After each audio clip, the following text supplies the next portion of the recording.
Ini juga spesial buat ini loh.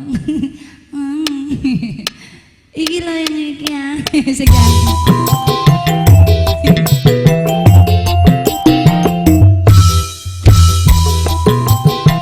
Om Breni, sabar, tabahkan hati. Pokoknya ini kono kate sore. Ayo Om. Asik.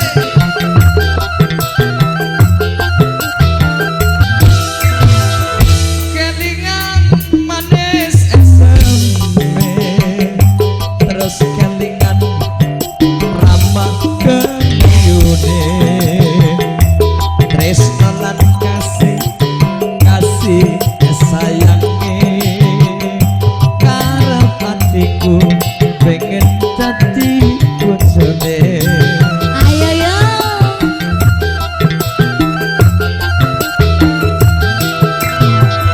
Sayange wis duwe bojo, nanging ati wis kebangun tresno. Nelongso rasane ati yen aku orang bisa melu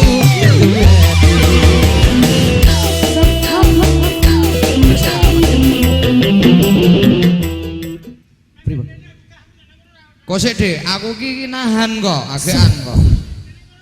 Aku nenek kene kan cedak karo iki, kandhane aku gak tahan. Kong.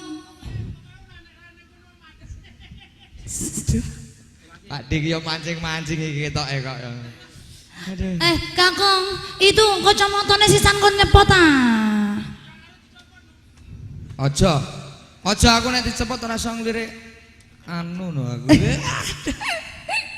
Aku tahu. Ngene iki. Lho Sayang, ngene ya. Pak DP ngene. Loh, kamu siap jatuh ya? Siap jatuh kamu? Ora ya? Lah itu kok bengkak-bengkakan jatuh kemarin. Luka-luka.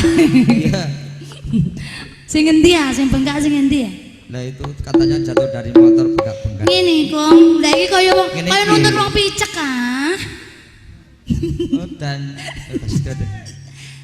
Mau kemana, Mas?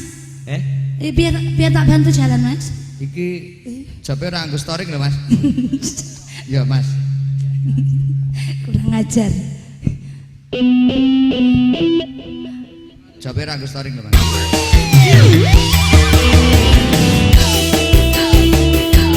Aku sebelah sini ya. Gak tahan aku. Gak boleh loh. Bayar tuh. Pak D pengen Pak D kok. Rasa kulite ijo sing digagas wis duwe bojo. Ada gula pada semut durung ana aja direbut. Sumpah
mateni randane sayange wis suwe bojo nanging ati wis kebacut tresno nelongso rasaning ati yen aku ora bisa melu duweni. Ini Mas Brandy. Oh, Mas Brandy, Beb.